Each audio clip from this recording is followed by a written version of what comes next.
जैसा कि हम भारतीय संविधान के अंतर्गत मौलिक अधिकार को मैंने कंप्लीट कर लिया था और आज का जो लेक्चर रहेगा वो राज्य के नीति निर्देशक तत्व अर्थात भाग 4 में मैंने एक क्लास ले लिए थे जिसमें आपको मैंने बताया था कि जो राज्य के नीति निर्देशक तत्व हैं उनका मतलब स्वरूप कैसा है, प्रकृति कैसी है।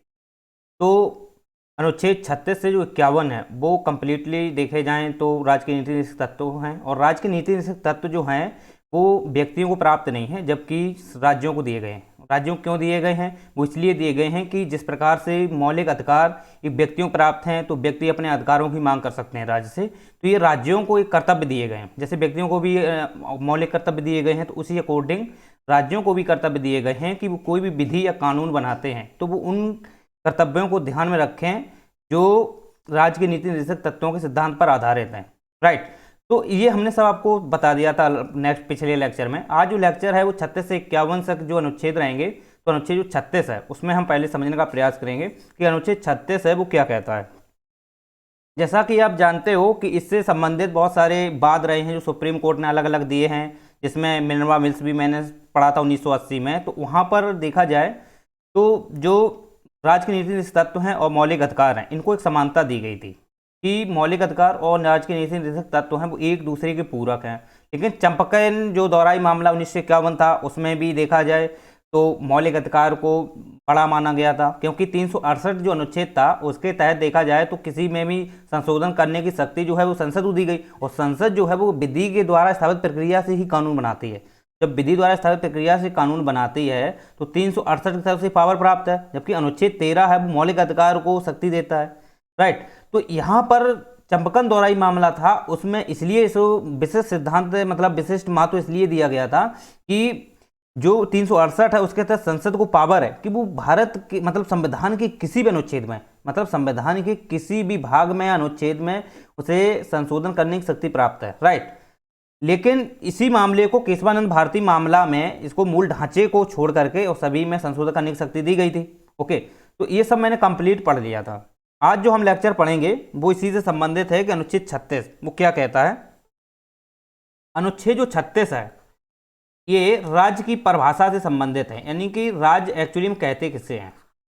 आप अगर राज्य को देखोगे तो अगर हम इसकी हिस्ट्री बताएं तो हिस्ट्री समझने से पहले थोड़ा आप इसका एक बैकग्राउंड और एक चीज़ अलग से समझिए कि राज्य के नीति निर्देशक जो तत्व रहे हैं वो भारतीय संविधान में किस प्रकार से आए। तो राज्य के नीति निर्देशक तत्व की बात की जाए तो हमारे यहाँ पर जब अंग्रेजी शासन था तो अंग्रेजी शासन में 1935 में जब केंद्र में द्वैध शासन लगाया था, यानी केंद्र में भी व्यवस्था थी और राज्य में भी व्यवस्था थी, तो केंद्र में जो गवर्नर जनरल था और राज्य में गवर्नर होता था, तो इनके द्वारा भी राज्य के नीति निर्देशक तत्वों का पालन किया जाता था।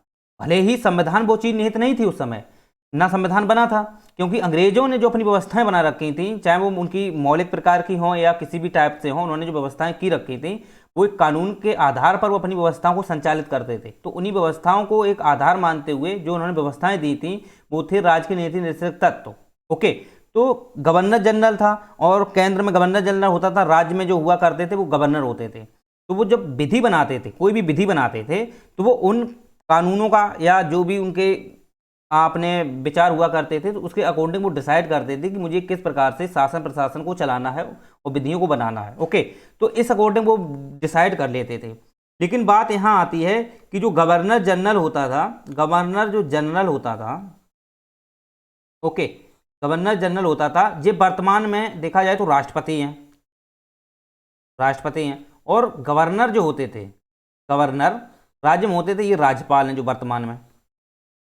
ओके, तो इनके माध्यम से ही पहले राज्य के नीति निर्देशक तत्व यानी कि राज्य जो कोई भी विधि बनाता था उसका पालन करता था इन विधियों का। लेकिन ये औपचारिक थी, किसी भी संविधान या किसी व्यवस्था में ये नहीं थी, लेकिन औपचारिक रूप से वो यूज करते थे। ये 1935 का जो अधिनियम बना था, ओके, उसके तहत ये व्यवस्थाएं दी गई थी। लेकिन भारतीय संविधान में इनको मूल व्यवस्था दी गई है और वो दी गई है भाग 4 में।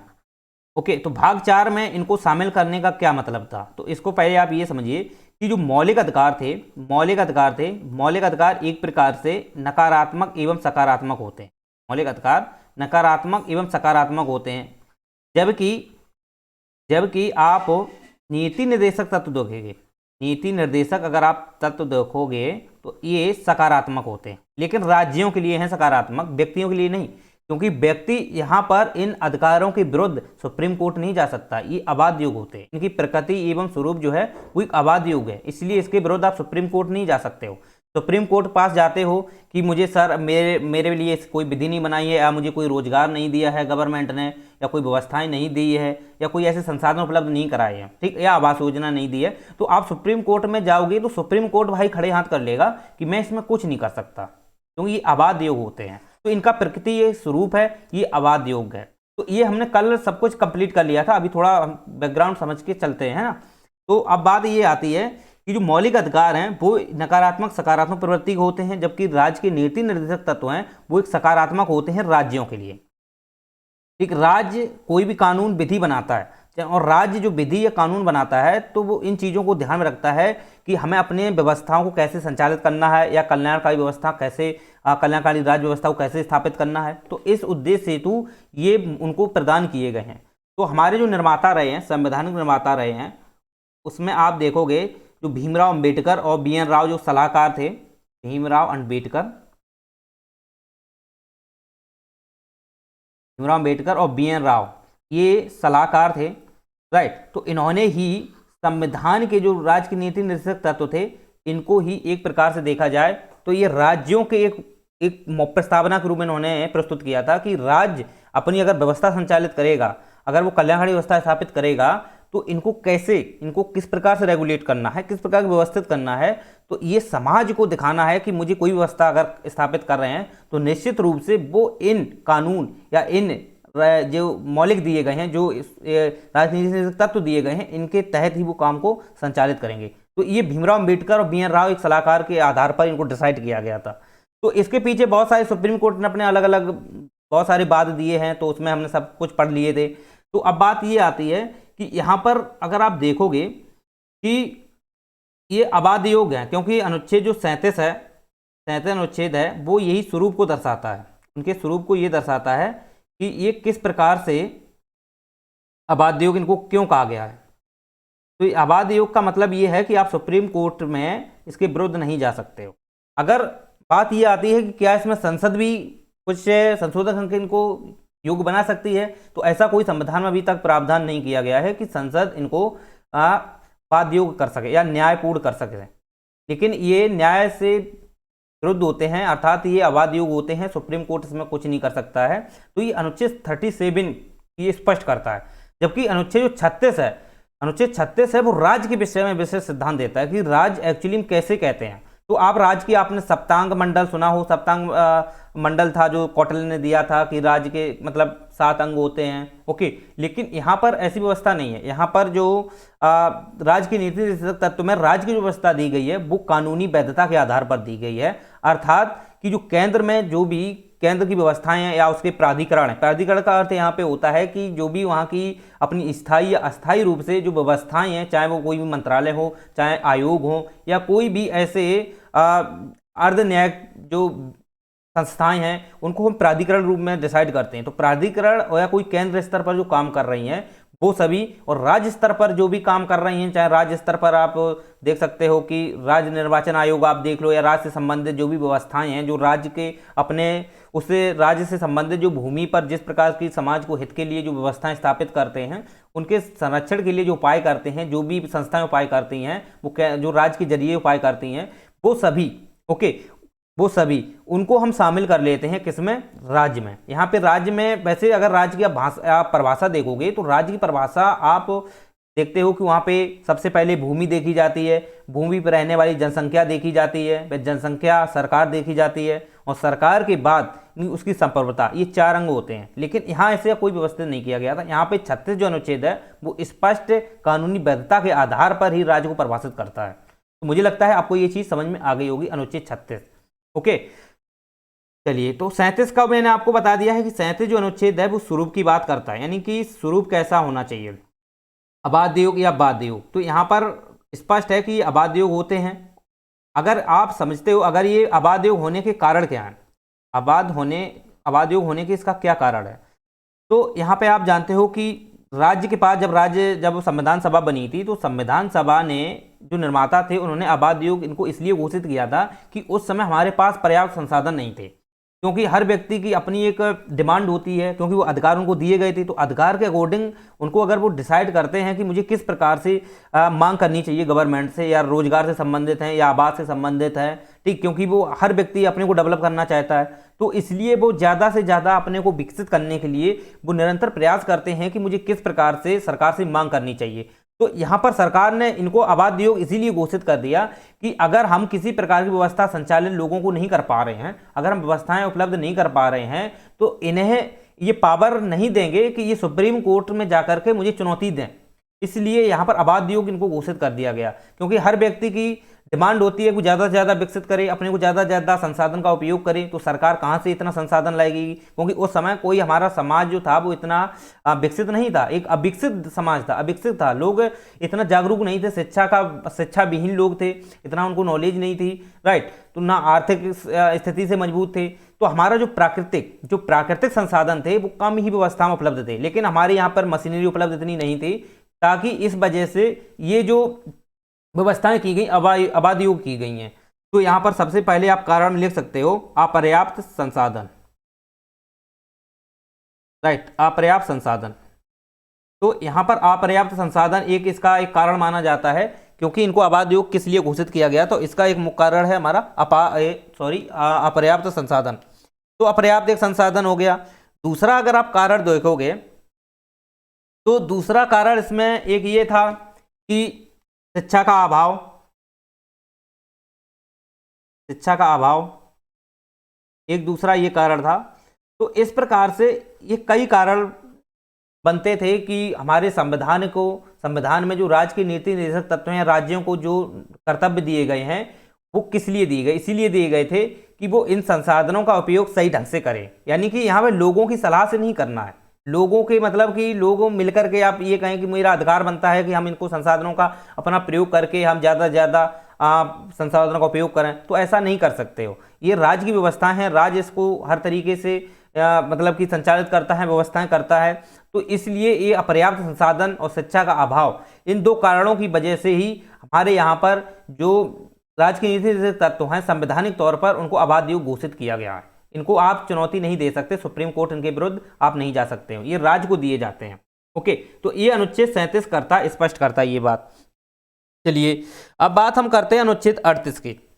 तो अनुच्छेद जो 38 है वो अगर आप देखोगे तो ये कहता है कि जो भी अगर आप देखोगे समाज के हित के लिए ही बात करता है वो भी। चलिए एक मिनट, नेटवर्क इश्यू आ रहा है।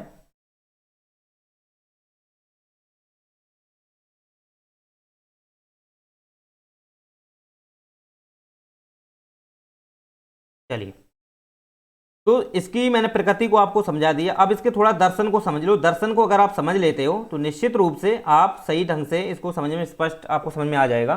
तो दर्शन जो है, दर्शन में सबसे पहले आप देखोगे समाजवादी है, गांधीवादी और उदारवादी, ये तीन स्वरूप के आधार पर ही हम देश की व्यवस्था को संचालित करते हैं, इन तीन के आधार पर। यानी कि समाजवादी, समाज की व्यवस्थाओं को भी देखना होता है। गांधीवादी यानी गांधीवादी जो नीति थी, गांधीवादी अपने अकॉर्डिंग जिस प्रकार से व्यवस्थाओं को चलाना चाहते थे, वो विकेंद्रीकरण व्यवस्था को संचालित करना चाहते थे, विकेंद्रीकरण व्यवस्थाओं पर बल देते थे, वो लोगों को कुटीर उद्योगों की बात करते थे, तो वो गांधीवादी सिद्धांत पर आधार है। तो जिसमें के लिए आपने देखा हो अनुच्छेद जो 40 है, ओके, वो क्या कहता है, पंचायतों का गठन। तो पंचायत का जो गठन करते हैं ना, जो राज्य द्वारा संचालित होती हैं, केंद्र द्वारा भी होती हैं, तो इनको राज्यों के माध्यम से इनको संचालित किया जाता है। यहाँ पर गांधीवादी सिद्धांत पर ही आधारित है। उदारवादी व्यवस्था हुई थी, तो उदारवादी के अंतर्गत आप देखोगे तो यहाँ पर कुछ बुद्धिजीवी लोग हुआ करते थे, जिसमें कृष्ण को गोखले भी जो थे, पहले ऐसे व्यक्ति हुआ करते थे, लेकिन संविधान सभा में भले ही ना थे, लेकिन संविधान सभा में भी काफी उदारवादी लोग थे, ओके, राजेंद्र प्रसाद जैसे। तो इन्होंने भी उदारवादी व्यवस्था को अपनाया, क्योंकि उस समय देखा जाए तो वेस्टर्न थिंकर की जो व्यवस्थाएं थी काफ़ी उदारतापूर्ण थी। वो ज़्यादा से ज़्यादा व्यक्तियों की स्वतंत्रता की बात करते थे, ठीक, व्यक्तियों को विकास की बात करते थे, ठीक। तो इस प्रकार की जो व्यवस्थाएं दी गई थी वो उदारवादी नीतियों के अंतर्गत ही दी गई। तो ये दर्शन जो है, ये जो राज्य की नीति निर्देशक तत्वों का दर्शन है, वो तीन ही शब्दों पर आधारित है, समाजवादी, गांधीवादी और उदारवादी। तो इसमें से समाजवादी व्यवस्थाएं जो हैं वो एक्चुअली में समाज की एक व्यवस्था को संचालित करते हैं।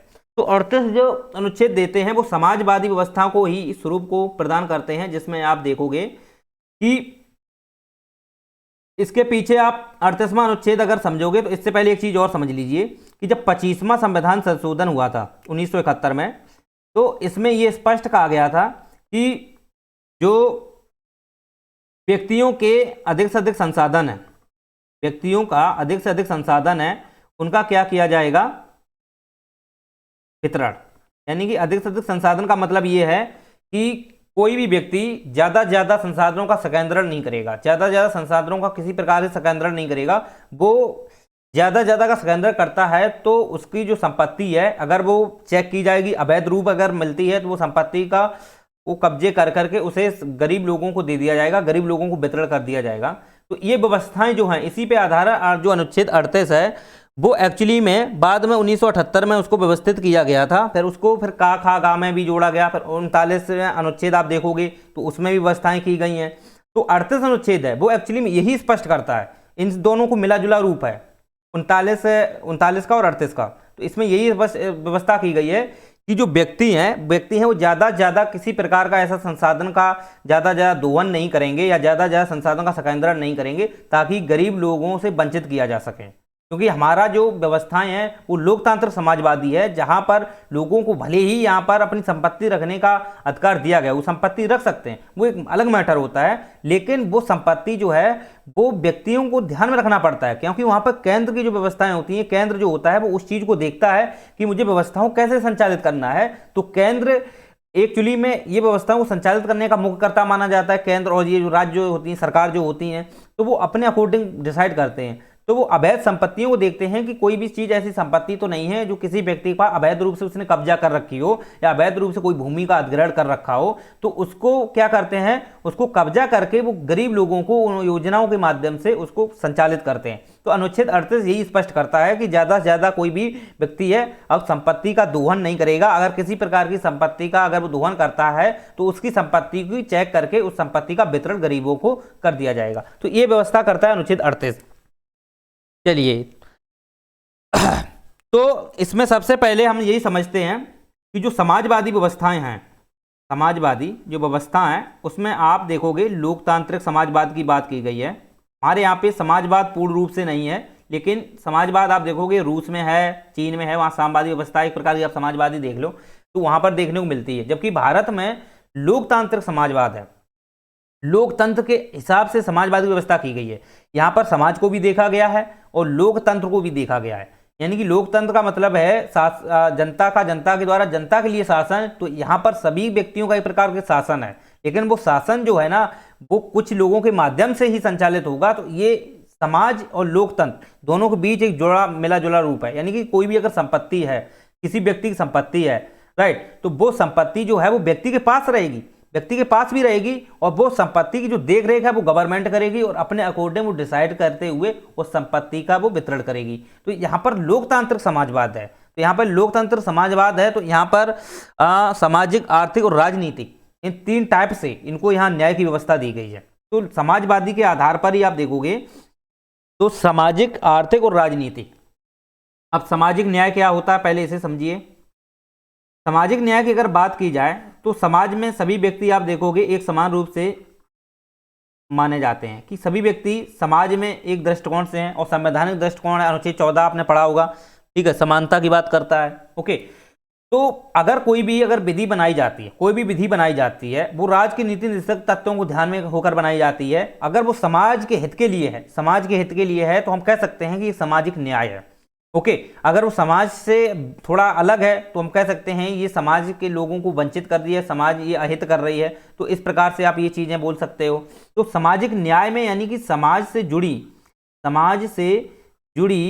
जो भी सभी प्रकार की जो व्यवस्थाएं हैं, समाज से जुड़ी जो सभी प्रकार की व्यवस्थाएं हैं, चाहे आप देख सकते हो उसमें कि समाज में एक लोग रहते हैं, अगर हम कोई कानून बनाते हैं या विधि बनाते हैं तो निश्चित रूप से उस कानून और विधि अगर वो हमारी ब्यूरोक्रेसी शासन प्रशासन के माध्यम से रेगुलेट की जा रही है तो वो प्रत्येक व्यक्ति तक पहुंचना चाहिए, तभी सामाजिक न्याय हो पाएगा। हर प्रत्येक व्यक्ति तक पहुंचना चाहिए, सभी व्यक्ति एक सामाजिक हित को मतलब ध्यान में रखना होता है, तो सभी व्यक्ति को ध्यान में रखता है। तो इसलिए यहाँ पर जो स्पष्ट किया गया है, मूलभूत सिद्धांत की बात की गई है कि जो भारतीय संविधान है या जो भी व्यवस्थाएं हैं, यहाँ पर जो लोग हैं यहाँ पर उनकी अगर एक कल्याणकारी व्यवस्था करना है तो कल्याणकारी करने के लिए यहाँ पर सामाजिक, आर्थिक और राजनीतिक न्याय अगर है तो हमारा जो राजनीतिक तत्व हैं ये मूलभूत सिद्धांत को प्रदर्शित करते हैं। तो अनुच्छेद 38 में भी यही बात स्पष्ट कर दी गई है। ओके, तो अनुच्छेद आप 38 को समझ सकते हो, इसके अंतर्गत ये बात स्पष्ट की गई है कि मूलभूत सिद्धांत, तो मूलभूत सिद्धांत का अर्थ यही दिया गया है कि आप अगर लोकतांत्रिक समाजवाद, कल्याणकारी समाजवाद की व्यवस्था स्थापित करना चाहते हो, कल्याणकारी समाजवाद की स्थापित करना चाहते हो, तो आपको इन सामाजिक न्याय, आर्थिक न्याय और राजनीतिक न्याय, इन तीनों न्याय को ध्यान में रखते हुए आप विधि बनाएंगे तो हमारा देश है, हमारी व्यवस्थाएं हैं, सामाजिक रूप से, आर्थिक रूप से, राजनीतिक रूप से काफी डेवलप होंगी। तो यहाँ पर ये बात स्पष्ट कर दी गई अनुच्छेद 38 के तहत। ओके, आप ये चीजें समझ सकते हो। तो मूलभूत सिद्धांत है जो लोक कल्याणकार की बात करते हैं वो इसी के अंतर्गत करते हैं। चलिए, तो आशा करते हैं आपको ये अनुच्छेद 38 है वो स्पष्ट समझ में आ गया होगा। अब हम बात करते हैं अनुच्छेद 39 के, स्वास्थ्य का अवसर की बात करते हैं। ठीक, यानी कि स्वास्थ्य का अवसर, स्वास्थ्य का अवसर की आप बात करोगे तो यहाँ पर एक बात ये भी कहा गई है कि इससे पहले कि जो पुरुष और स्त्री हैं उनको समान कार्य के लिए समान वेतन, ये स्पष्ट किया गया है, समान कार्य के लिए समान वेतन। इसका अर्थ क्या है कि हमारा जो अनुच्छेद 14 है, अनुच्छेद 14 है विधि की समझ, समता और विधि की समझ, एक मतलब विधि के जो समझ समानता की बात करता है या समता की बात करता है, तो उसके अंतर्गत प्रत्येक व्यक्ति एक समान रूप से है, चाहे वो किसी भी वर्ग का हो, किसी भी लिंग का हो, किसी भी जात का हो, किसी भी में ही हो। अनुच्छेद 15 में भी ये चीज स्पष्ट की गई है। तो इसी के आधार पर हमारा जो अनुच्छेद जो 39 है वो यही स्पष्ट करता है कि अगर पुरुष और स्त्री हैं वो एक समान रूप से हैं, अगर वो किसी भी कंपनी में जाते हैं, किसी फैक्ट्री में जाते हैं तो उनको एक समान कार्य के लिए समान वेतन मिलना चाहिए। अगर वो निश्चित रूप से अगर वहाँ काम करते हैं तो उनका हक है, उनका अधिकार ये भी बनता है कि वो उस अकॉर्डिंग उनको वेतन दिया जाए जिस अकॉर्डिंग वो मेहनत कर रहे हैं। ओके, अब वो अलग मैटर है कि कोई अपना ज़्यादा मेहनत करना चाह रहा है ओटी लेकर के, तो वो अलग बात है। लेकिन अगर आप कोई स्त्री पुरुष हैं, अगर किसी भी कंपनी या फैक्ट्री में काम करते हैं तो उनको फैक्ट्री या कंपनी की तरफ से समान वेतन मिलना चाहिए, किसी प्रकार का भेदभाव नहीं होना चाहिए। तो यहाँ पर यही स्पष्ट बात की गई है कि समान वेतन के लिए, समान कार्य के लिए समान वेतन। ओके, अगर यदि पुरुष है या स्त्री है, अगर वो किसी कंपनी में मेहनत करते हैं, ओके, किसी भी कंपनी में या किसी फैक्ट्री में या किसी भी औद्योगिक क्षेत्र में अगर वो मेहनत कर रहे हैं तो यहाँ पर पुरुष को ऐसा नहीं है कि पुरुष को ज़्यादा आप वेतन दोगे या महिला को कम वेतन दोगे, ऐसा आप नहीं कर सकते हो। यहाँ पर स्त्री पुरुष हैं वो एक समान सहभागी हैं इस चीज़ के लिए, वेतन पाने के लिए। तो वेतन पाने के लिए वो योग्य हैं, जिस योग्य हैं वो उनको उस हिसाब से संपत्ति दी जाएगी, किसी प्रकार का भेदभाव नहीं किया जाएगा। तो ये स्पष्ट इसमें कहा गया है पुरुष और स्त्री को समान कार्य के लिए समान वेतन, अनुच्छेद 39 के तहत। चलिए, तो ये भी आपको समझ में आ गया होगा। इसी के साथ साथ स्वास्थ्य का भी अवसर इसी में जोड़ा गया था। स्वास्थ्य का अवसर भी है, जैसे स्वास्थ्य का अवसर का मतलब ये है कि आप अच्छे से, आपको अवसर दिया जाता है कि आप अच्छे से अपनी व्यवस्थाओं को संचालित करें, अपने हर चीज़ में निपुण रहें, तो आप अच्छे से अच्छे खान पान पे ध्यान दें। ओके, तो इस चीज़ के लिए भी इसमें स्वास्थ्य का अवसर को भी जोड़ा गया था। तो ये अनुच्छेद 39 स्पष्ट करता है। आप 39 का की अगर आप बात करोगे, ताकि अगर आप बात करोगे तो इसमें आप देखोगे काम पाने के लिए, शिक्षा पाने के लिए लोक सहायता की बात करते हैं। सॉरी, इसमें नहीं है, इसमें है समान, मतलब कि समान न्याय, गरीबों को निःशुल्क विधिक सहायता। यहाँ पर है समान न्याय और गरीबों को निःशुल्क विधिक सहायता।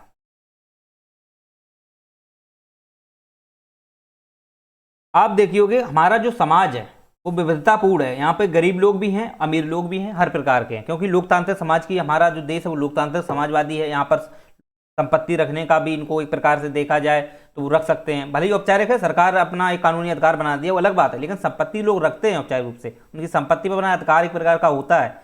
ओके, तो यहाँ पर देखा जाए तो हर व्यक्ति के पास इतनी संपत्ति नहीं है, हर व्यक्ति के पास इतनी संपत्ति नहीं है कि वो हर व्यक्ति एक समान रूप से देखा जाए। तो इसीलिए यहाँ पर इस समान न्याय गरीबों को निःशुल्क विधिक सहायता इसलिए दी जाएगी कि यहाँ पर कुछ लोगों जो ज़्यादा से ज़्यादा संपत्ति से युक्त हैं, ज़्यादा से ज़्यादा संपत्ति से भरपूर हैं, इनकी ज़्यादा से ज़्यादा बिल्डिंगें हैं, ठीक है, तो उनको आप देखोगे तो सरकार द्वारा हो सकता है एक प्रकार से भेदभाव किया जाए, क्योंकि सरकार जो है एक समान दृष्टिकोण से सभी को देखेगी, तो समान दृष्टिकोण के लिए वो समानता लाएगी, तो हर व्यक्ति को वो समानता निःशुल्क विधिक सहायता प्रदान कराने के लिए वो गरीबों को कुछ अलग से विधिक सहायता देते हैं। जैसे आपने देखा हो आदिवासी के लिए अलग से आयोग बना देते हैं, ठीक है, पिछड़ा वर्ग है उनके लिए अलग से आयोग बनाते हैं, ओके, तो उनके लिए अलग से कुछ व्यवस्थाएं करते हैं। जैसे आप देखोगे तो जो पंचायती क्षेत्र है, तो पंचायती जो क्षेत्र है, ठीक है, उसका जो पर्वतीय क्षेत्र, पंचायत क्षेत्र में आप देखोगे जो पर्वत, मतलब कि कुछ ऐसे राज्य हैं जो पर्वत क्षेत्रों में पाए जाते हैं, ओके, तो वहां पर जो व्यवस्थाएं हैं और जो मैदानी क्षेत्र में जो राज्य पाए जाते हैं वहां पर जो व्यवस्थाएं हैं उनको थोड़ा भेदभाव है, ठीक है, वो 90% और 10% जो वित्त पोषण है वो उपलब्ध कराया जाता है। वो इसीलिए उपलब्ध कराया जाता है ताकि यहाँ पर जो गरीब लोग हैं उनको निःशुल्क रूप से विधिक सहायता प्रदान की जा सके। निःशुल्क विधिक सहायता का मतलब ये है कि जो भी सरकार विधि बनाएगी, जो भी व्यवस्थाएं बनाएगी, तो वो जो वंचित लोग हैं, जो काफ़ी पिछड़े हुए हैं, आदिवासी लोग हैं या कुछ ऐसे लोग हैं जो गरीब से युक्त हैं, उनके पास संपत्ति नहीं है, खेती नहीं, कृषि नहीं, तो उनके लिए सरकार अलग से व्यवस्था कर सकती है, विधिक निःशुल्क सहायता प्रदान कर सकती है। तो वो भेदभाव एक कर सकती है गवर्नमेंट, वो एक अलग बात है, क्योंकि सरकार सभी को एक समान रूप से, एक समान दृष्टिकोण से देखना चाहती है। तो इस उद्देश्य से अगर सामाजिक न्याय करना है तो उन्हें सरकार को गरीबों को है उनको अलग से कुछ विधिक सहायता देगी, ताकि वही लोग हैं अन्य लोगों से अपना एक अलग से उठ सकें, अपने को अलग से उनसे व्यवस्थाओं को एक कंपेयर कर सकें उन लोगों के साथ में। ओके, तो इस उद्देश्य हेतु यहाँ पर अनुच्छेद जो कहा है 39 का है, ये स्पष्ट करता है कि जो गरीब लोग हैं उनको निःशुल्क विधिक सहायता गवर्नमेंट उपलब्ध करा सकते हैं, ठीक है। अगर वो, अब वही बात है, लोकतांत्रिक कल्याणकारी समाजवादी व्यवस्था अगर स्थापित करना है तो निश्चित रूप से जो गरीब वंचित लोग हैं उनको लिए निःशुल्क सहायता गवर्नमेंट देगी, ये व्यवस्थाएं स्पष्ट की गई हैं इसमें। चलिए, अब 39 का स्पष्ट हो गया। अब 39 खा और गा, इनको थोड़ा और समझ लीजिए। चलिए, तो 39 जो खा और गा है, ये स्पष्ट आप देखोगे जब वो संविधान सभा बनी थी, संविधान सभा के बाद जब व्यवस्थाएं रेगुलेट की गई थी, एक कृषि से आधारित जो व्यवस्थाएं थी उनको भी रेगुलेट किया गया था, क्योंकि कृषि में आप देखोगे तो ज़्यादा से ज़्यादा लोग कृषि पे ही ध्यान देते थे, वहाँ पर कृषि इतना डेवलप नहीं थी, तो इसलिए यहाँ राज्यों को ये अधिकार दे दिया गया था कि वो किस प्रकार से अपनी व्यवस्थाओं को संचालित करेंगे। उनके लिए जो संपत्ति है वो अधिग्रहण कर सकते हैं, क्योंकि ये संसद ने उनको पावर दे दी थी, वो अपनी व्यवस्थाओं को किस प्रकार से संचालित करने हैं, राज्य हैं उनको किस प्रकार से व्यवस्थाएं संचालित करने हैं, वो कृषि से संबंधित है। तो वही जो व्यवस्थाएं हैं उनको 39 खा और गा में ये कह दिया गया था कि अगर कोई भी राज्य अगर संपत्ति से संबंधित कोई कार्य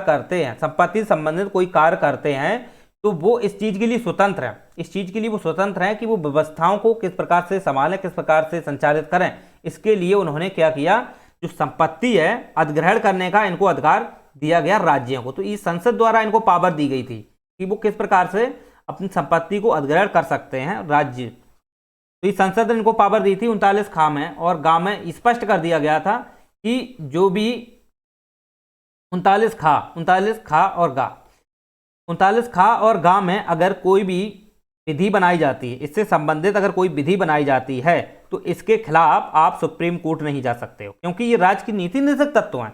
अगर सरकार, कोई भी राज्य सरकार आप मान लीजिए या केंद्र सरकार मान लीजिए, अगर वो संपत्ति से संबंधित कोई भी विधि कानून के तहत अगर व्यवस्था करती है, ओके, अब वो 39 खा और गा के तहत है, तो आप सुप्रीम कोर्ट में नहीं जा सकते हो। क्यों? क्योंकि राज्य के नीति निर्देशक तत्व जो है वो अबाध्य योग्य हैं, आप सुप्रीम कोर्ट नहीं जा सकते हो। तो इसीलिए 39 खा और गा में स्पष्ट कर दिया गया है कि आप संपत्ति को संकेंद्रण नहीं कर सकते हो, संपत्ति को आप मतलब एक संपत्ति दो प्रकार के आप समझ सकते हो, एक चल एक अचल होती है। तो चल संपत्ति है, ठीक है, तो इस संपत्ति में यहाँ चल संपत्ति की बात नहीं की गई है, यहाँ अचल संपत्ति की बात की गई है। लेकिन 39 गा में यहाँ पे चल अचल दोनों की बात की गई है। क्यों, पहले थोड़ा समझो। क्योंकि आप देखोगे, क्योंकि कुछ लोग ऐसे होते हैं जिनके पास अवैध संपत्ति होती है। अवैध संपत्ति का मतलब यह है कि काला धन, वो काला धन है, उसको वो सफेद करने में लगे रहते हैं। ओके, सफेद करने का मतलब ऐसा है कि कुछ ऐसी कंपनी को भी स्थापित करते हैं जहां लोगों को हित भी करने लगते हैं, या कुछ ऐसी भी व्यवस्थाएं करते हैं जैसे कि कोई धार्मिक संस्थाएं स्थापित कर लेते हैं, राइट। तो ऐसे जो काला धन को सफेद धन बनाने का प्रयास करते हैं, तो इनकी अगर जांच की जाती है तो निश्चित रूप से अगर इसमें अवैध धन आता है तो 39 खा के तहत वो क्या करेगी, अचल संपत्ति को सरकार अपने में कब्जे में कर सकती है, उसको फिर वितरण करेगी। ओके, ये बात इसमें भी स्पष्ट की गई 39 खा में। और गा में यही कहा गया है कि कोई भी व्यक्ति ज्यादा से ज्यादा संपत्ति का संकेंद्रण नहीं करेगा। ओके, ज्यादा से ज्यादा संपत्ति का संकेंद्रण नहीं करेगा, 39 गा में ये स्पष्ट किया गया है। अगर सामाजिक व्यवस्था को स्थापित करना है, क्योंकि हम क्या पढ़ रहे हैं, हम पढ़ रहे हैं दर्शन, और दर्शन हमें समाजवादी व्यवस्था को पढ़ रहे हैं। तो सामाजिक के अंतर्गत अगर हमें समाजवादी कल्याणकारी व्यवस्था स्थापित करनी है, कल्याणकारी राज्य बनाना है, तो मुझे संपत्ति पे विशेष ध्यान देना होगा। इसलिए अगर किसी भी संपत्ति का कोई व्यक्ति अवैध रूप से संकेंद्रण करता है तो उस संपत्ति से उसे वंचित किया जा सकता है। ये स्पष्ट 39 गा में ये स्पष्ट शब्द किए गए हैं, तो आप ये चीज स्पष्ट समझ सकते हो। चलिए, तो आशा करते हैं आपसे अनुच्छेद जो 39 है और ये है आपको समझ में आ गया होगा। अनुच्छेद 41 क्या कहता है, पहले हम समाजवादी की व्यवस्थाएं समझेंगे, ठीक है। फिर हम समझेंगे गांधीवादी, फिर उदारवादी। पहले समाजवादी जितने स्वरूप हैं उसको पहला समझ लेते हैं। तो समाजवादी के अंतर्गत जो अनुच्छेद 41 है वो ये कहता है कि अगर कोई भी व्यक्ति है वो काम पाने का, उसका भी एक प्रकार से देखा जाए तो उसे एक अधिकार होता है कि मुझे भी अधिकार है किस प्रकार से हमें काम पाना है।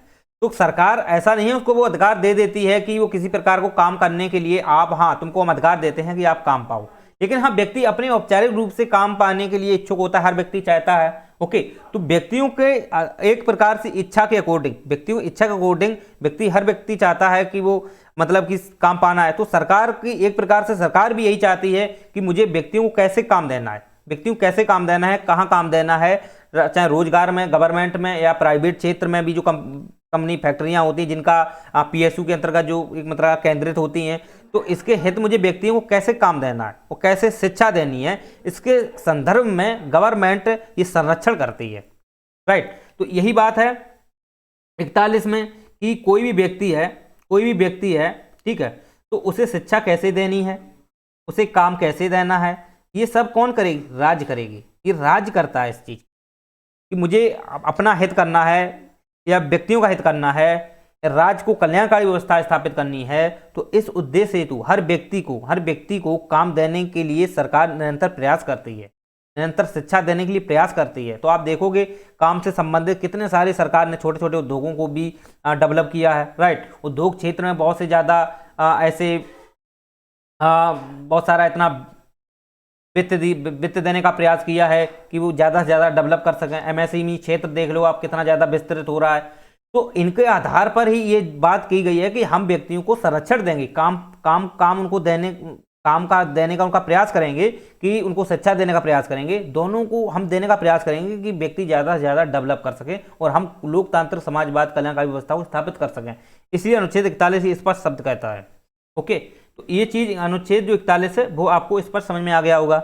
नेक्स्ट बात करता है काम की न्याय संगत सहायता उपलब्ध कराना। तो यानी कि जो हम काम देंगे उसमें किसी प्रकार का भेदभाव नहीं होना चाहिए। जैसे अगर हम किसी भी व्यक्ति को काम देते हैं, चाहे वो हम जैसे काम देने का मतलब यहाँ पे है एक रोजगार, आप देख लीजिए, ठीक। अगर रोजगार में जो भी फैसिलिटी दी जाएगी या जो भी फैसिलिटी दी जाएगी वो एक समान रूप से रहेगी, चाहे वो पुरुष हो या महिला हो, सभी को एक समानता के रूप से दी जाएगी, किसी प्रकार का भेदभाव नहीं किया जाएगा। या प्राइवेट क्षेत्र में अगर कोई भी काम देता है, प्राइवेट क्षेत्र में अगर कोई भी कंपनी या फैक्ट्री काम देती है, वो किसी प्रकार की भेदभाव नहीं करेगी। वो न्याय संगत होना चाहिए। अगर आप किसी को काम दे रहे हो तो उसमें भेदभाव किसी प्रकार का नहीं होना चाहिए, वो एक समान रूप से न्याय संगत होना चाहिए। हर व्यक्ति, चाहे वो पुरुष हो या चाहे महिला हो, अगर कोई भी कंपनी पुरुष को काम जो दे रही है, पुरुष को काम जो दे रही है, अगर वो वहां पर महिला करने लायक है या महिला वहां पे कर सकती हैं, तो वहां पर महिलाओं के साथ भेदभाव नहीं किया जा सकता है। वो अनुच्छेद जो है ये बात स्पष्ट करता है। ठीक, तो न्याय संगत सहायता उपलब्ध कराने की बात यही है कि न्याय के स्वरूप को, न्याय को अगर हमें देना है तो हर व्यक्ति को लिए हमें अगर काम दे रहे हैं तो न्याय संगत होना चाहिए, न्याय के आधार पर होना चाहिए। चलिए, तो ये बात आपको स्पष्ट समझ में आ गई होगी। अब हम बात करते हैं अनुच्छेद 43 की। तो अनुच्छेद जो 43 है वो ये कहता है सभी कर्मकारों के लिए निर्बाध मजदूरी, सामाजिक सांस्कृतिक अवसर, यानी कि सभी कर्मकारों के लिए एक प्रकार की निर्बाध मजदूरी का मतलब ये है कि कोई भी व्यक्ति, जितने भी कर्मकार हैं, जितने भी मजदूर हैं, जो भी काम कर रहे हैं, ओके, जो भी काम कर रहे हैं, तो उनको जो मजदूरी दी जाएगी वो एक प्रकार की देखा जाए तो सांस्कृतिक एवं सामाजिक इनके हितों को ध्यान में रख करके भी दी जाएगी। यानी कि आप यहां समझिए थोड़ा, जैसे कोई भी कर्मकार है, कर्मकार का मतलब आप ये हैं जैसे कोई काम करने वाले हैं या किसी कंपनी में या फैक्ट्री में या कहीं भी काम करते हैं, राज्य के क्षेत्र में, गवर्नमेंट में जो भी लोग काम करते हैं, ओके, तो उनको जो मजदूरी दी जाएगी, जिस प्रकार से वो मेहनत कर रहे हैं उसके अकॉर्डिंग उनको जो मजदूरी दी जाएगी वो एक सामाजिक हित को ध्यान में रख के दी जाएगी, सामाजिक हित एवं सांस्कृतिक। ठीक है, समाज को भी वो डेवलप करेंगे और सांस्कृतिक व्यवस्थाओं को भी वो डेवलप करेंगे।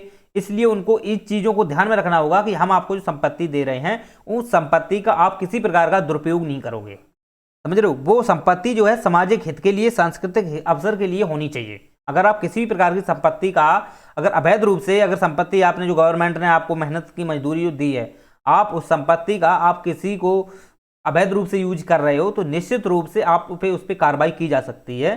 तो ये अनुच्छेद 43 है वो इसी आधार पर बात करता है कि हम अगर किसी भी व्यक्ति को, अगर मेहनत वो कर रहा है, वो कोई भी कर्मकार है, अगर उसे किसी भी प्रकार से अगर संपत्ति को अधिग्रहण करके वो व्यक्ति दूसरी संपत्ति का मतलब कि यूज कर रहा है, दूसरी संपत्ति को अधिग्रहण कर रहा है, निश्चित रूप से अवैध संपत्ति को अधिग्रहण करने का प्रयास कर रहा है, जो सरकार द्वारा दी गई है या किसी कंपनी या फैक्ट्री द्वारा जो दी गई है उसे मजदूरी, तो उस संपत्ति को अवैध रूप से अगर किसी पर यूज कर रहा है तो निश्चित रूप से उसकी संपत्ति को हड़प सकते हैं। तो वो एक सामाजिक और सांस्कृतिक आर्थिक सामाजिक हित के लिए होनी चाहिए। अगर आप समाज के हित के लिए संपत्ति का यूज करते हो तो निश्चित रूप से आप देश का विकास कर सकते हो, अपना विकास कर सकते हो। तो ये अनुच्छेद 43 कहता है, सामाजिक हित के ही संदर्भ में ये बात स्पष्ट करते हैं। चलिए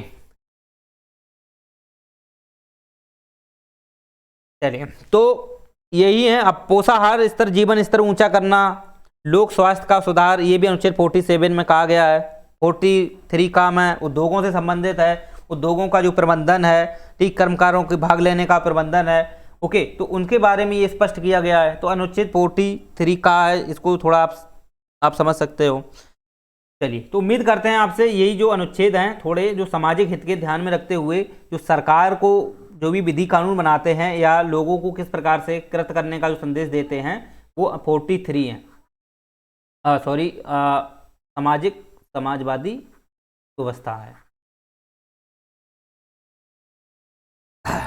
चलिए, अब हम बात करेंगे गांधीवादी। दूसरा हमारा दर्शन जो आता है वो आता है गांधीवादी। गांधीवादी अगर आप सिद्धांत अगर देखोगे तो गांधीवादी जो व्यवस्थाएं हैं वो आप देखोगे विकेंद्रीकरण व्यवस्था को अधिक महत्व देते हैं। विकेंद्रीकरण व्यवस्था का मतलब ये है कि कोई भी संसाधन है,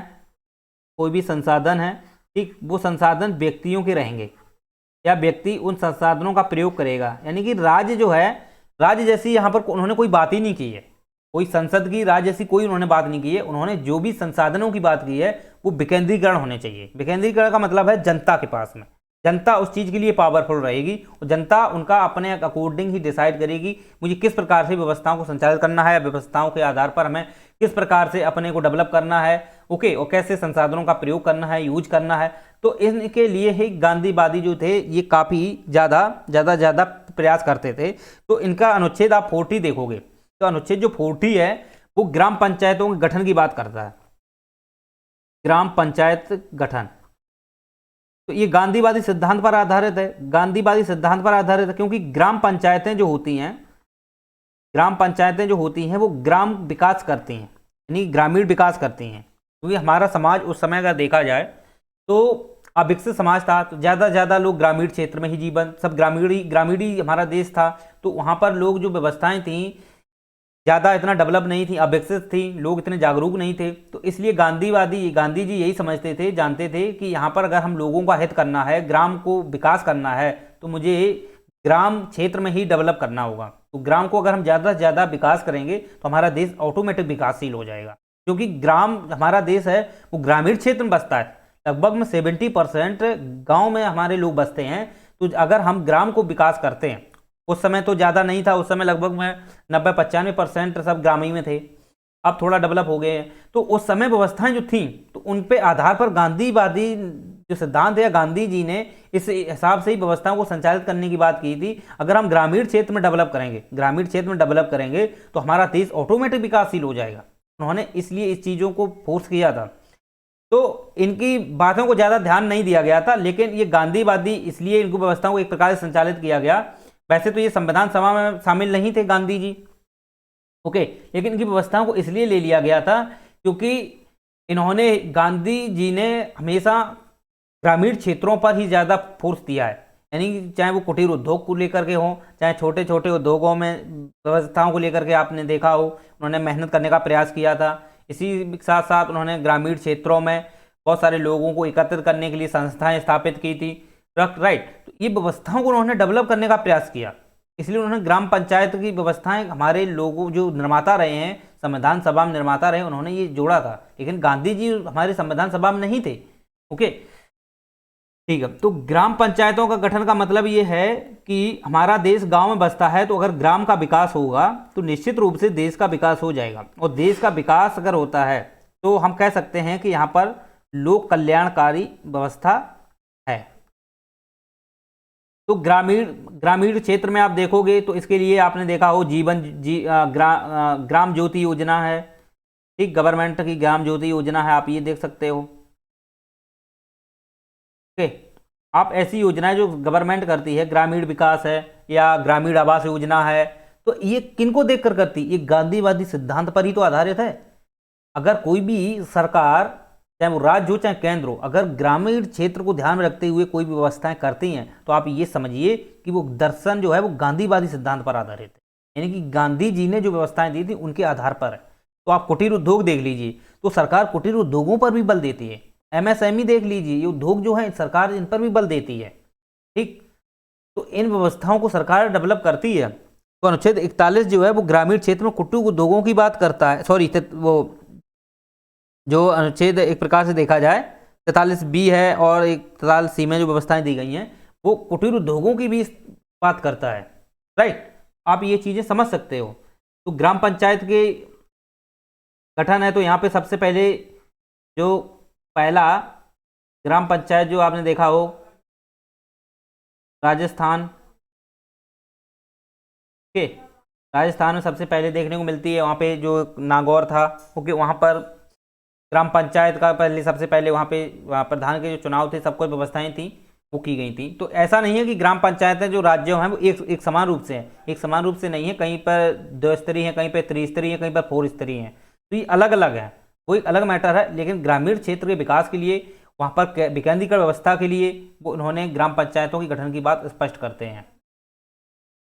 चलिए, तो उम्मीद करते हैं आपसे गांधीवादी सिद्धांत पर जो विकेंद्रीकरण की व्यवस्था है वो इसी आधार पर है कि विकास जो है वो केंद्र से, यानी कि एक मूल केंद्र से लेकर के जनता तक कैसे पहुंचाना है, वो व्यवस्थाएं जो हैं वो विकेंद्रीकरण के ही आधार पर डिसाइड की गई हैं, ओके।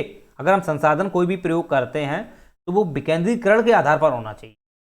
यहाँ पर जनता को यह अधिकार दिया गया है कि वो किसी प्रकार का अगर व्यवस्थाएं संचालित हो रही हैं तो वो उस प्रकार का सम्मान भी कर सकता है और रिजेक्ट भी कर सकता है, राइट। तो इसलिए विकेंद्रीकरण व्यवस्था के आधार पर ये व्यवस्थाएं संचालित करने की शक्ति दी गई है। चलिए, इसी में अगर आप देखोगे अनुच्छेद 46 है, ये SC ST जो समाज के जो कमजोर लोग हैं उनके लिए अलग से शैक्षणिक और आर्थिक हितों की बात करते हैं, राइट। तो जो अनुच्छेद 46 है वो स्पष्ट ये करता है कि जो भी SC ST लोग हैं, यानी कि जो अनुसूचित जात अनुसूचित जनजात के जो लोग हैं वो सामाजिक रूप से कमज़ोर हैं या समाज में उनकी प्रतिष्ठा है वो कमज़ोर है, वो इतना अपने आप में इतना डेवलप नहीं है, या वो निरंतर संपत्ति विहीन लोग हैं, ओके, तो उनके लिए शिक्षा की व्यवस्था, आर्थिक व्यवस्था वो सरकार कर सकती है। तो अनुच्छेद 46 यही कहता है, लेकिन ये कर्तव्य है, ये कर्तव्य है, राइट, ये एक प्रकार का उनका कर्तव्य है। ये ऐसा नहीं है कि आपको ये करना है, ये बाध्यकारी नहीं है कि सरकार को ये चीज़ें करनी है। सरकार अपनी इच्छुक अकॉर्डिंग अगर लोकतांत्रिक विकास को करना चाहती हैं, अपने देश की, अपने राज्य की विकास करना चाहती हैं, अगर राज्य अपना विकास करना चाहते हैं तो वो गरीब लोगों को उठाएंगे, अगर उनको विकास नहीं करना है तो नहीं उठाएंगे, वो उस पर डिपेंड करता है। तो ये एक प्रकार से स्वैच्छिक हैं या उनके विवेक पर आधारित हैं, या आप ये कह सकते हैं ये बाध्यकारी नहीं है, ओके, किसी भी राज्य के लिए। तो यहाँ पर ST जो वर्ग हैं, कमजोर लोग जो वर्ग हैं, ठीक है, उनके लिए शैक्षणिक है, शिक्षा से संबंधित व्यवस्थाएं उनको संचालित करेंगी। तो शिक्षा आपने देखा हो संवर्ती सूची का विषय भी है, शिक्षा राज्य उपलब्ध कराती है, केंद्र भी उपलब्ध कराती है, राइट। तो यहाँ पर आर्थिक हित के महत्व के लिए आप देखोगे कि राज्य जो हैं, राज्य अपने अलग अलग से व्यवस्था करते हैं, राज्य अपनी अलग व्यवस्थाएं करते हैं, केंद्र अपनी राज्यों के लिए अलग व्यवस्थाएं करते हैं SC ST के लिए। तो अनुच्छेद 46 यहाँ पे यही चीज़ें स्पष्ट करता है कि अगर कोई भी व्यक्ति SC ST कैटेगरी से आता है तो उसे किस प्रकार से हित देना है, उसको किस प्रकार से संरक्षण प्रदान करना है, चाहे वो संपत्ति से संबंधित हो, चाहे वो शिक्षा से संबंधित हो, उनके लिए सरकार अपने स्वैच्छिक रूप से वो कर्तव्य निभा सकती है, ओके। तो ये बात स्पष्ट करता है। 2011 में अगर आप देखोगे एक संविधान 97 2011 में एक व्यवस्था और जोड़ी गई थी, सहकारी समितियां। तो सहकारी समितियां भी एक प्रकार से देखा जाए तो SC ST कैटेगरी के लिए बहुत ही इंपॉर्टेंट है।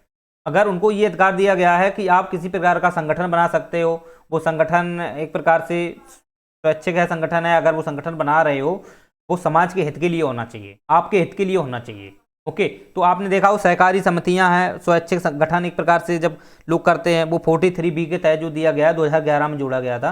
तो ये स्पष्ट यहाँ पे किया गया था कि चाहे कोई भी वर्ग का लोग, चाहे वो SC ST कैटेगरी किसी का भी हो, राइट, वो उनको अधिकार है या वो इस चीज़ के लिए स्वतंत्र है कि वो अपने सहकारी समितियों का गठन कर सकते हैं, लेकिन इसके लिए सरकार जो है उनको संरक्षण देगी, सरकार की देख रेख में रहेंगे।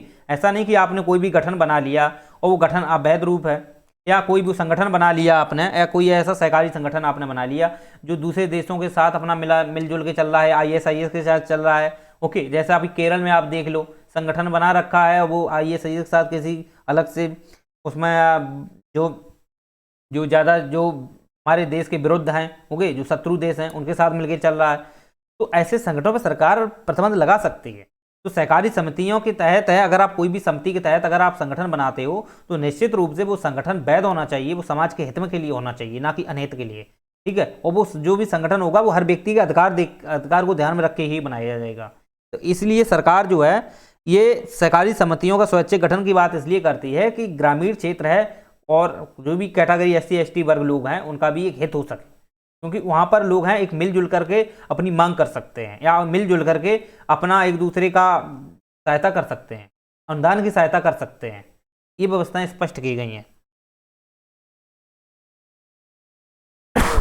अनुच्छेद 47 अगर आप देखोगे, अनुच्छेद जो 47 है, ओके, तो 47 में तो स्वास्थ्य के लिए जो नशीली दवाएं हैं, जैसे बहुत सारे लोग ऐसे होते हैं कि बहुत सारे जैसे मदिरापान करते हैं या बहुत ज़्यादा ड्रग्स का मतलब कि उसका गलत प्रयोग करते हैं, ड्रग्स आपने देखा हो तो उसका गलत प्रयोग करते हैं, अवैध रूप से किसी दूसरे देश से लाते हैं या अवैध रूप से उसे कब्जा करते हैं, तो सरकार उस चीज़ को प्रतिबंध लगा सकती है। सरकार को लिए ये कर्तव्य दिया गया है कि सरकार स्वास्थ्य के हित के लिए, स्वास्थ्य को ध्यान में रखने के लिए वो जो भी नशीली पदार्थ हैं, जो भी नशीले पदार्थ हैं, जहरीले पदार्थ हैं, चाहे मादक संबंधी पदार्थ हैं, ड्रग्स संबंधी पदार्थ हैं, उनके लिए सरकार जो है उन पर प्रतिबंध लगा सकते हैं। जैसे बिहार ने अभी प्रतिबंध लगाया था, ओके, शराब को लेकर के। तो ऐसे सरकार ये उनको कर्तव्य बनता है, वो उनका अपने अकॉर्डिंग स्वैच्छिक रूप से उनका अपना एक कर्तव्य बन जाता है कि मुझे कैसे करना चाहिए, ठीक। तो उस हित के लिए वो अगर स्वास्थ्य के हित के लिए, स्वास्थ्य को ध्यान में रखने के लिए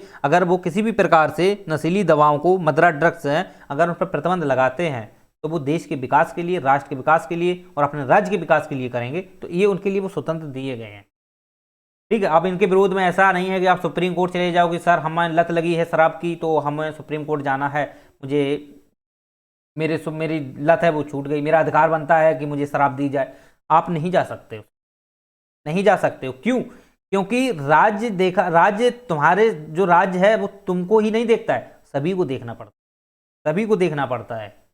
ओके, अगर सभी की लत ऐसी लगेगी तो आप किस प्रकार से अपना विकास कर पाओगे? तो आपको ध्यान में रखते हुए कार्य करना पड़ते हैं। हाँ, अगर सरकार को फायदा होता है तो शराब को चालू रखेगी। ओके, तो सरकार देखो चालू रखती है शराब को, ठीक है, लेकिन उसके लिए एक लाइसेंस व्यवस्था कर रखी है। चलिए, तो उम्मीद करते हैं आपसे ये भी आपको समझ में आ गया होगा। स्वास्थ्य के लिए नशीली दवाओं उस पर प्रतिबंध है। गांधीवादी सिद्धांत पर आधारित आप देखोगे कि अनुच्छेद जो 47 है वो गाय बछड़ा दुधारू पशु हैं उन पर बलि पर रोक लगाता है। यानी कि हमारे देश में आप देखोगे लगभग में 50 ऐसे मिलियन ऐसे जानवर हैं जो दुधारू रूप के हैं, मतलब कि जो दूध देते हैं, चाहे वो उसमें गाय हो या भैंस हो, दोनों हैं, लेकिन वो दूध देते हैं। तो उन पर किसी प्रकार की बलि नहीं दी जा सकती, उन पर बलि नहीं दी जा सकती, यानी कि उसमें उन्हें काटा नहीं जा सकता है, उनको आप मार नहीं सकते हो। राइट, तो ये चीज़ें इसमें स्पष्ट की गई हैं, ठीक है। और बछड़े जो हैं, आप बछड़ा जो हैं उन पर भी एक प्रकार से देखा जाए तो अब गवर्नमेंट रोक लगा दी।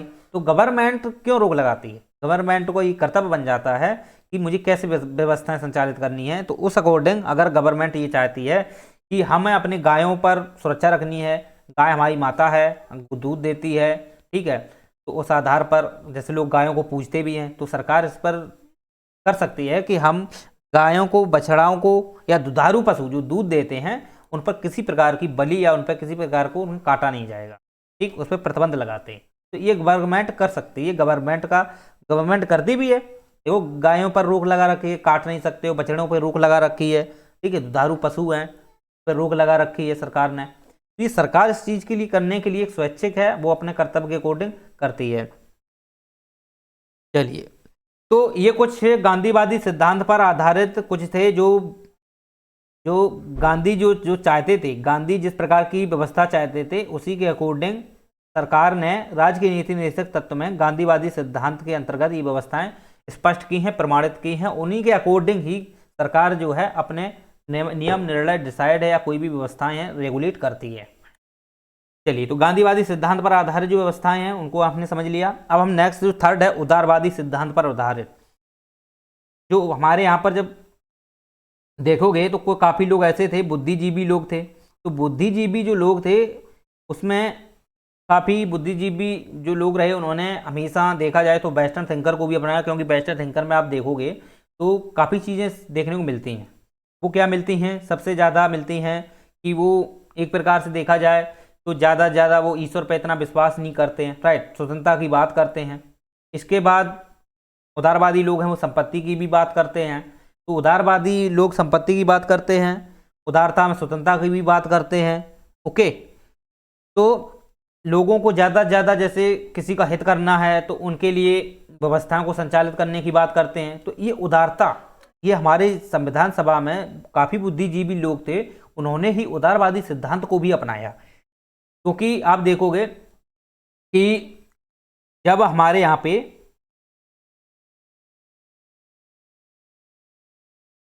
1906 में लखनऊ जो अधिवेशन था, देखो लखनऊ में, तो उसमें आप देखोगे तो उदारवादी और उग्रवादी दो किस्म अलग अलग बट गए थे, दो अलग अलग विभाजन में लोग हो गए थे। तो उदारवादी लोग जो थे वो पत्रिकाओं के माध्यम से सरकार से अपनी व्यवस्थाएं रखने का प्रयास करते थे। जो पत्रिकाएं थी उनके माध्यम से, दस्तावेज थे उनके माध्यम से उदारतापूर्ण का मतलब ये है प्यार से समझाना या उनके दिल को जीतना, इस प्रकार की बातें किया करते थे। लेकिन उग्रवादी जो थे वो इस प्रकार की नहीं, डायरेक्ट मारो काटो बाहर भगाओ, इस प्रकार की बातें करते थे, राइट, भारत छोड़ो जैसी। तो उदारवादी लोग जो थे वो यही चाहते थे कि हमें किस प्रकार के अपने देश को रेगुलेट करना है, देश की व्यवस्थाओं को संचालित करना है। तो उनके लिए हमें कैसे लोगों से मांग करनी है, लोगों की मांग के लिए हमें कैसे सरकार से मांग करनी है, ये चीजें जो उदारवादी थी, उदारतापूर्ण, ठीक है। तो यही जो बुद्धिजीवी लोग थे इन्होंने ही संविधान सभा में अपनी यही उदारतापूर्ण नीति को अपनाते हुए ये व्यवस्था को रखा कि हमें अपने व्यवस्थाओं को अगर संचालित करना है तो मुझे किस प्रकार से अपनी व्यवस्थाओं को रेगुलेट करना पड़ेगा, मुझे किस प्रकार से व्यवस्थाओं को संचालित करना पड़ेगा। तो इनके लिए उदारवादी सिद्धांतों को जोड़ा गया। जैसे नागरिकों के लिए समान सिविल संहिता, इनकी बात स्पष्ट करते हैं। लेकिन अभी तक ऐसा कुछ नहीं है, गोवा एक राज्य है केवल, तो ये बातें स्पष्ट समझिए आप। जैसे अनुच्छेद जो 44 है, अनुच्छेद 44 है, वो क्या कहता है? नागरिकों के लिए समान सिविल संहिता।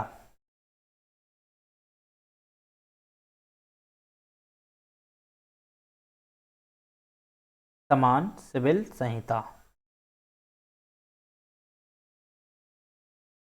इसका मतलब आप समझिए कि जो भी हमारे देश में लोग हैं या जो भी नागरिक हैं, उनको एक समान दृष्टिकोण से सिविल मतलब संहिता का मतलब ये है, अगर हम कोई भी व्यवस्था बनाते हैं, अगर कोई भी संवैधानिक दृष्टिकोण पर अगर हम व्यवस्थाओं को बनाते हैं, संसद कोई भी ऐसी विधि बनाती है जो नागरिकों के लिए उनकी सिविल संहिता, यानी कि एक संहिता ऐसी बनाते हैं जो नागरिकों, प्रत्येक नागरिक को वो चीज़ फॉलो करनी पड़ेगी, तो इसके लिए ये सरकार कर सकती है, प्रयास करेगी। लेकिन अभी तक ऐसा नहीं हुआ है, क्योंकि हर व्यक्ति की अपनी अपनी एक संहिता, हर व्यक्ति अपना अपना एक जो धर्म है, उनके अपने अपने अलग अलग पर्सनल लॉ है। किसी का पर्सनल लॉ मतलब कि अपने अपने एक व्यक्तिगत उनके कानून है।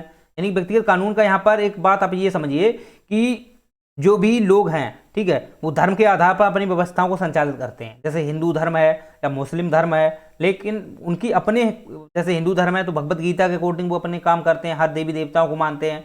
मुस्लिम धर्म है वो अपने अकॉर्डिंग काम करते हैं, उनके अपने लॉ हैं। ओके, तो उनके अकॉर्डिंग मुस्लिम को कैसे, मतलब कैसे पूजा पाठ करना है, कैसे क्या करना है, या आप शादी को लेकर के देख ले सकते हो कि वो शादी अपने अकॉर्डिंग डिसाइड करते हैं मुझे कैसे कैसे करनी है, कैसे करना है। ओके, और हिंदू धर्म कैसे करना है। तो सरकार ये चाहती है कि हम सभी व्यवस्थाएं हैं वो एक समान रूप से देखना चाहते हैं। यानी कि हम अगर कोई भी कानून बनाते हैं, कोई भी विधि बनाते हैं, अगर वो नागरिकों के हित के लिए, अगर वो समान सिविल संहिता को प्रमाणित करती हैं कि मुझे किस प्रकार से एक समान दृष्टिकोण से सभी के लिए एक कानून होना चाहिए, एक कानून होना चाहिए, तो उसका वो प्रयास करेगी। अभी तक कर नहीं पाया है, लेकिन गोवा ऐसा राज्य है जहां पर सिविल संहिता है, समान सिविल संहिता लागू है।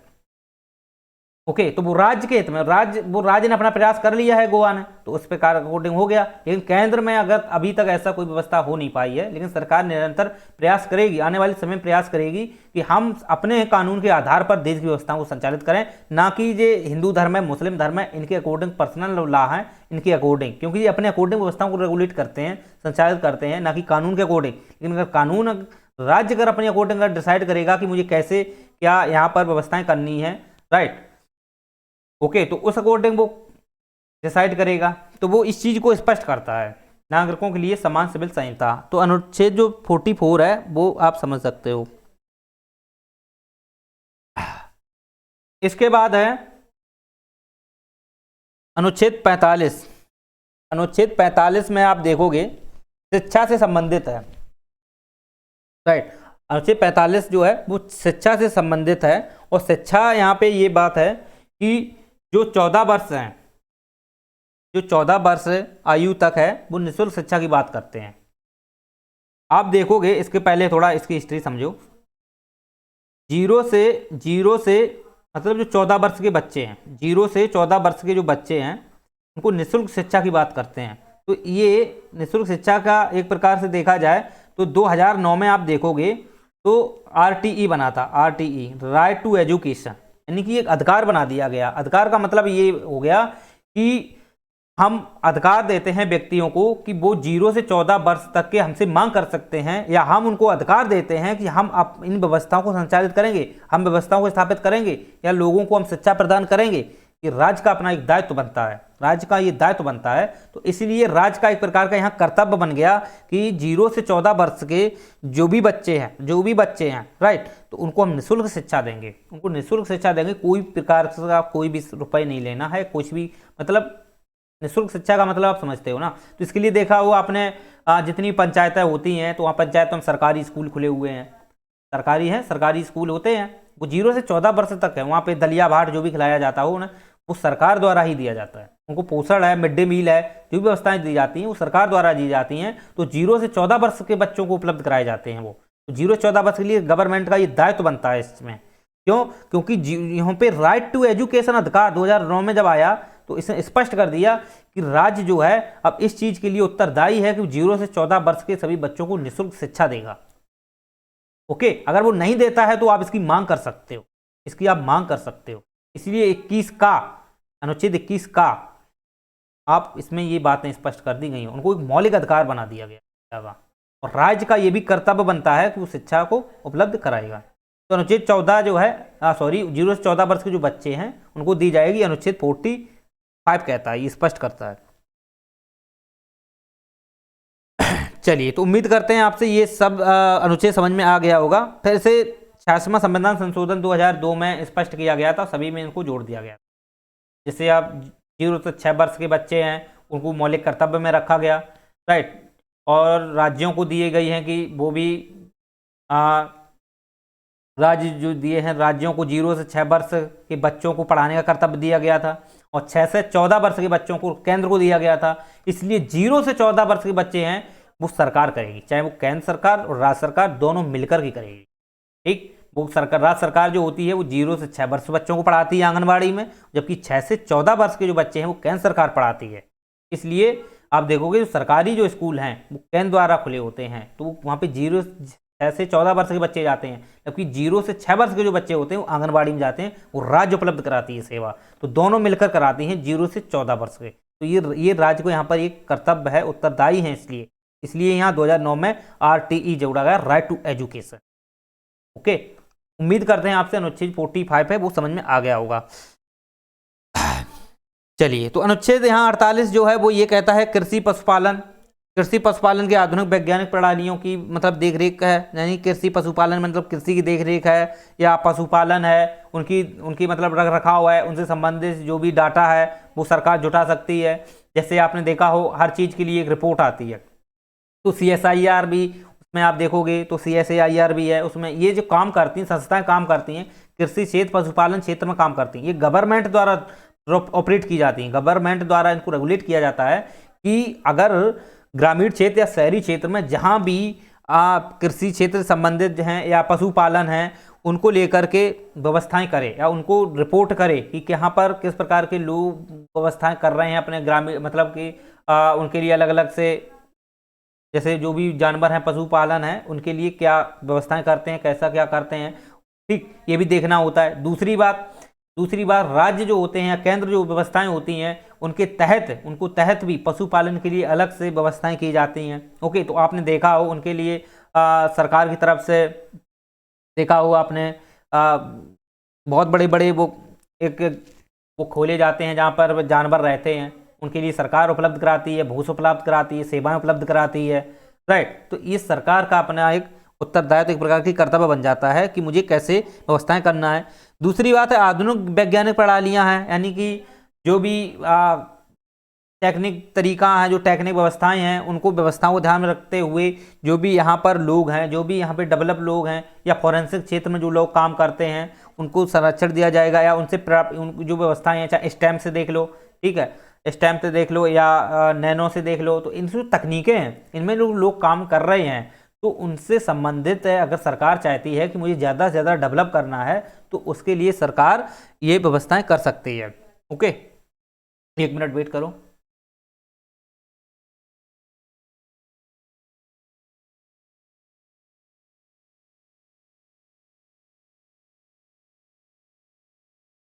चलिए, तो आप ये चीज़ें समझ सकते हो।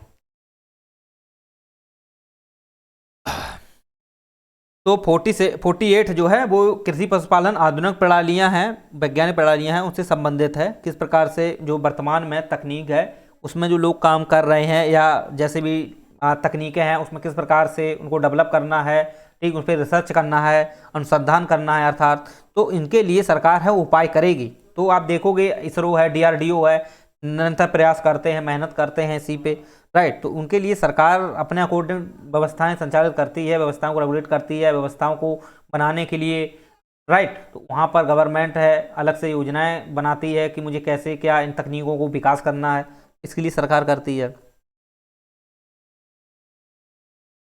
48A पर्यावरण संरक्षण संवर्धन जीवों की रक्षा करना है। तो आप देखोगे पर्यावरण संरक्षण, तो आप पर्यावरण संरक्षण तो मैनी चीज़ है, इस पर तो आपने देखा हो सरकार कितना प्रयास करती है, ठीक, इसके लिए सरकार कितना प्रयास करती है।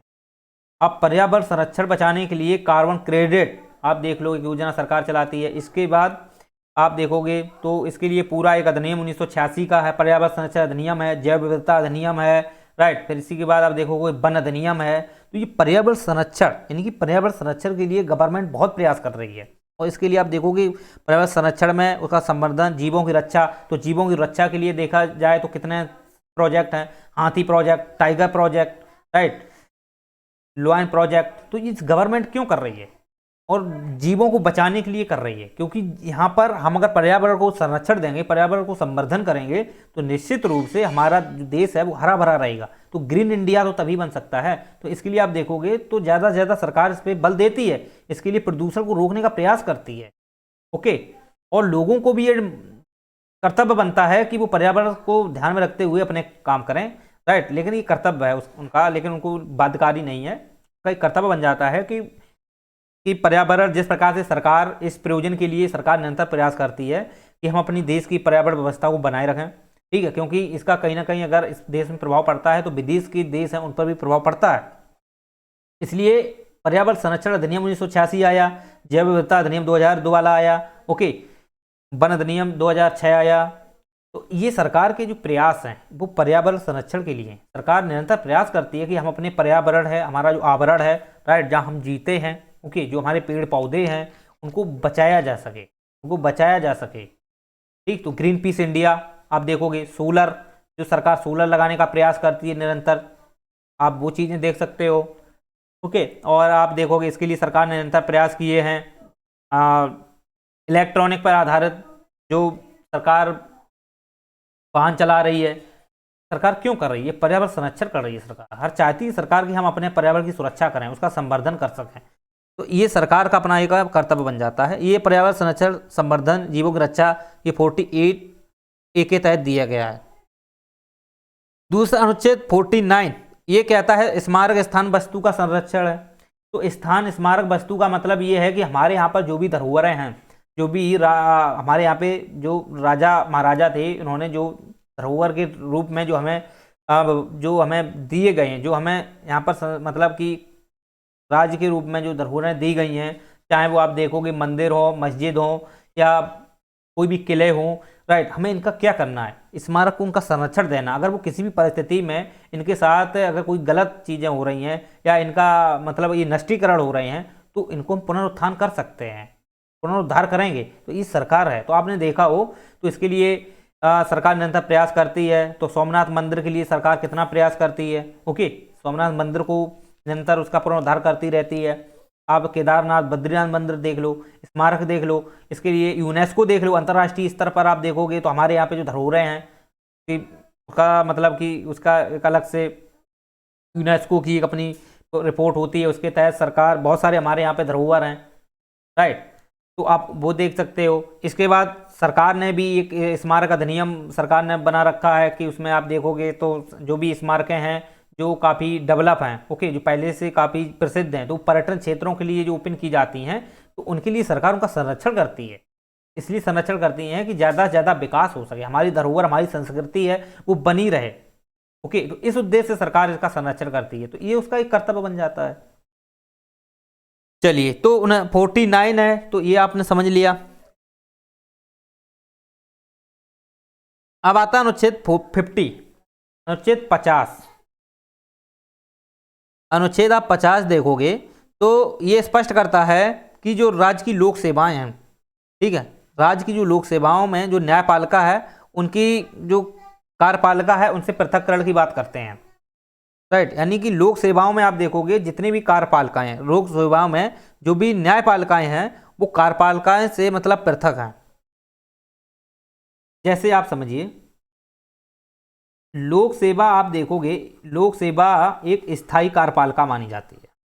स्थायी कार्यपालिका, ये कार्यपालिका का ही अंग है, क्योंकि कार्यपालिका दो प्रकार की होती है, एक स्थायी, एक अस्थायी।